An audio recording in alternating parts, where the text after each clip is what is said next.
বাবা, আমি একটি বিষয়ে জানতে চাই। মুসলিম নারী কি তার চুল কাঁধ পর্যন্ত ছোট করতে পারবে? হ্যাঁ মা, ভালো প্রশ্ন। ইসলামে নারীর চুল সৌন্দর্যের অংশ। সাধারণভাবে নারীদের জন্য চুল লম্বা রাখা উত্তম। তবে যদি খুব প্রয়োজন হয়, যেমন স্বাস্থ্যগত সমস্যা, অতিরিক্ত ভারী হয়ে যাওয়া বা স্বামীর পছন্দ অনুযায়ী সৌন্দর্য রক্ষা, তাহলে চুল কিছুটা ছোট করা যাবে।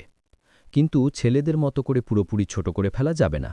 রাসূলুল্লাহ সাল্লাল্লাহু আলাইহি ওয়াসাল্লাম নারীদের চুল পুরুষদের মতো করার প্রতি নিষেধাজ্ঞা দিয়েছেন। আচ্ছা বাবা, চেহারায় যদি ছোট ছোট চুল গজায়, যেমন গালের পাশে বা কপালে, তাহলে সেটা তুলে ফেলা যাবে কি? এই বিষয়েও আলেমদের মতভেদ আছে। তবে মূল নিয়ম হল যে সৌন্দর্য আল্লাহ দিয়েছেন তা পরিবর্তন করা হারাম। বিশেষ করে ভ্রু কামানো বা ভ্রু পাতলা করা হাদিসে নিষিদ্ধ করা হয়েছে। তবে যদি মুখে বাড়তি লোম বা চুল গজিয়ে অসুন্দর লাগে বা কষ্টের কারণ হয়, তাহলে অনেক আলেম অনুমতি দিয়েছেন এগুলো অপসারণ করার। অর্থাৎ ভ্রু বাদে মুখের অন্য অস্বাভাবিক চুল পরিষ্কার করা জায়েজ। তাহলে বুঝলাম বাবা, চুল লম্বা রাখা উত্তম, প্রয়োজনে ছোট করা যাবে কিন্তু ছেলেদের মতো নয়।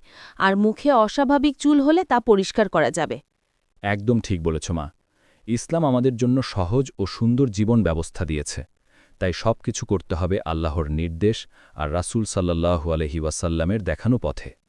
মা, মনে রেখো, ইসলাম আমাদের নারীদের জন্য পর্দা ও সৌন্দর্যের ভারসাম্য শিখিয়েছে। আল্লাহর দেয়া সৌন্দর্যকে পরিবর্তন নয়, বরং সংরক্ষণ করাই ঈমানের অংশ।